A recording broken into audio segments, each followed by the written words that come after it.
Bienvenidos a Liturgia para la Nueva Evangelización, un podcast sobre liturgia para la formación del pueblo de Dios y de los equipos de animación litúrgica.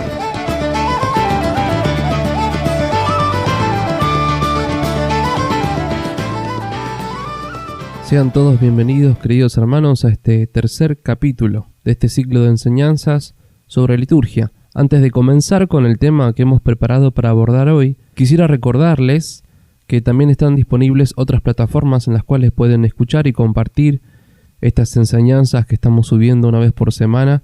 Está disponible en Spotify, está también disponible en un canal de YouTube. Hemos tratado de abarcar la mayoría de los canales de comunicación, sobre todo atendiendo a que quizás no todos los participantes de este ciclo de charlas o quizás de los integrantes de los equipos de liturgia de las parroquias manejan las redes sociales. Así que hemos dado 3 o 4 alternativas que van a ir siendo publicadas en las descripciones. Si van a la descripción de cada uno de los podcasts, allí iré señalando las plataformas que se fueron sumando a medida que pasamos los capítulos y que van a contener todo el ciclo de enseñanzas de este podcast. Queridos hermanos y hermanas, el día de hoy quisiera compartir con ustedes y profundizar en un tema fundamental en la liturgia, particularmente para la reforma conciliar que estamos navegando, la palabra de Dios y su importancia en la liturgia.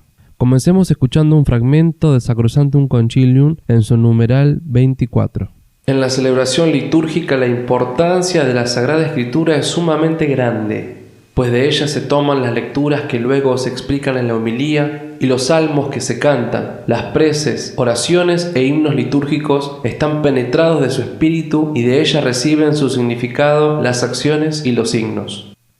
Focalicemos en las mismas palabras que utilizaron los padres conciliares. La importancia de la Sagrada Escritura es sumamente grande, dice el documento. No se puede entender a la liturgia sin la presencia de la palabra de Dios. La arquitectura interna de la Eucaristía, por poner solo un ejemplo, porque esto pasa en todos los sacramentos. La arquitectura interna está atravesada por la palabra de Dios, y es así como los componentes de la misa más importantes están tomados de la Biblia o inspirados en ella. Por ejemplo, las lecturas, que luego se iluminan y se explican y se actualizan en la homilía. Los salmos y los himnos del Antiguo y del Nuevo Testamento, que son entonados por el coro y la asamblea alternadamente. Las oraciones del misal y de los rituales que el presidente y la asamblea elevan a Dios. La plegaria eucarística que contiene el fiel relato de la cena en la que el Señor se dio en cuerpo y sangre. Estos son solamente algunos ejemplos que tenemos sobre la palabra de Dios en la liturgia. En definitiva, cuando uno hace una lectura eucológica, es decir, analizando el origen y los sentidos de las oraciones y cómo está construido el misal, puede darse cuenta que todas las concepciones sobre Dios, sobre la Iglesia y sobre Cristo están enraizadas en algún pasaje de la Biblia. La renovación que propuso el concilio tiene quizás como uno de sus frutos más preciados la publicación de los libros litúrgicos, ricos, adaptables y que permiten la mayor participación de los fieles en las celebraciones. Los libros litúrgicos ya están, los tenemos renovados, traducidos, adaptados a nuestra cultura. Ahora nos toca a nosotros profundizar en las potencialidades de este texto. Son textos nuevos, revisados y traducidos para una liturgia más plena y enriquecedora. Dice San Pablo en Hebreos 4:12, la palabra de Dios es viva y eficaz.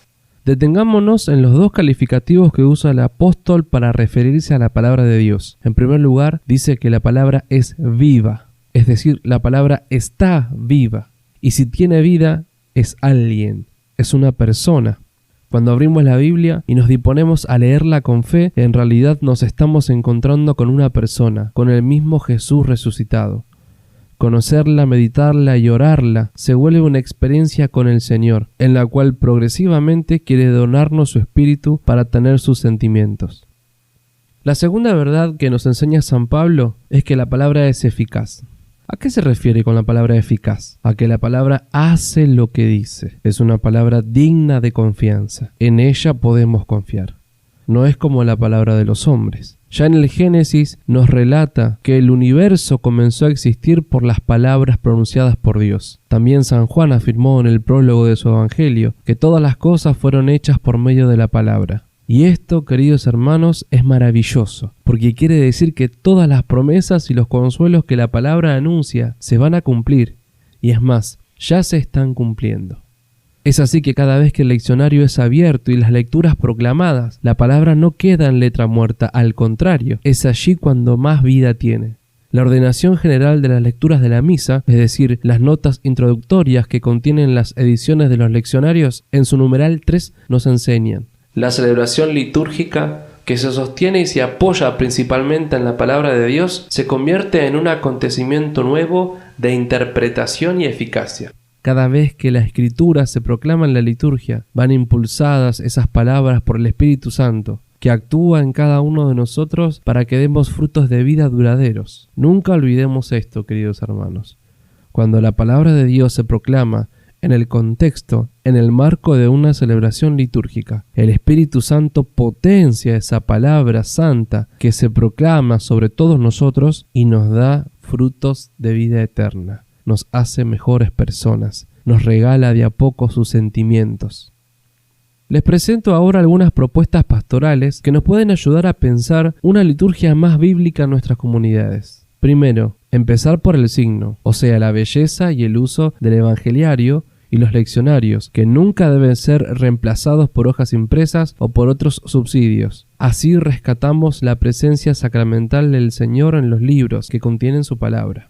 Segunda propuesta: dignidad y preparación técnica de los lectores para que realicen con amor y aptitud su ministerio. Ellos son el canal humano que Dios elige para hacer resonar su palabra en las celebraciones. Fíjense qué hermosa manera de ver esta tarea. Ellos son un canal que Dios eligió para que la palabra resuene. Y por eso es importante prepararlos y asistirlos.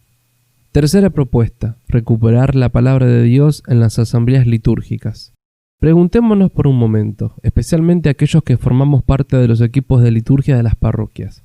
¿Cómo podemos motivar a los fieles a que celebren la misa con los pasajes bíblicos que se proclaman cada domingo? ¿Con algún tipo de subsidio o tal vez sugiriendo que cada hermano asista con su Biblia personal a las celebraciones?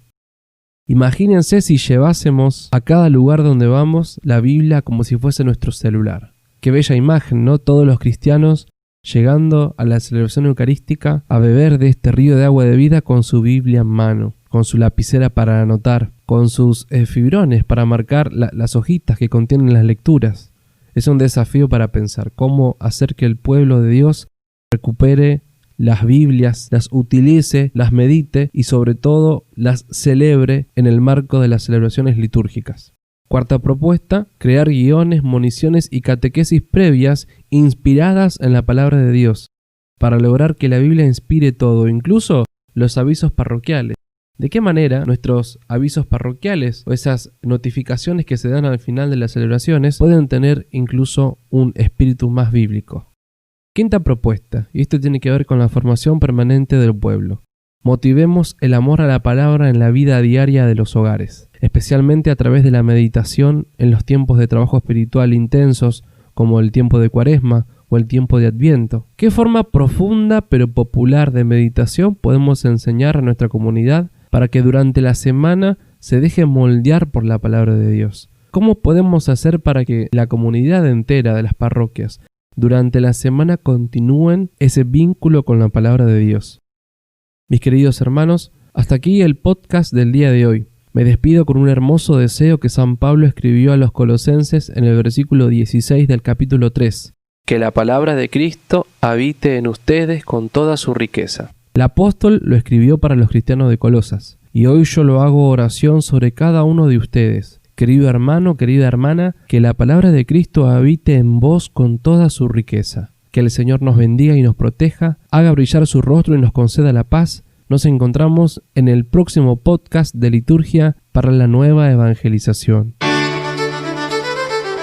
Esto fue Liturgia para la Nueva Evangelización.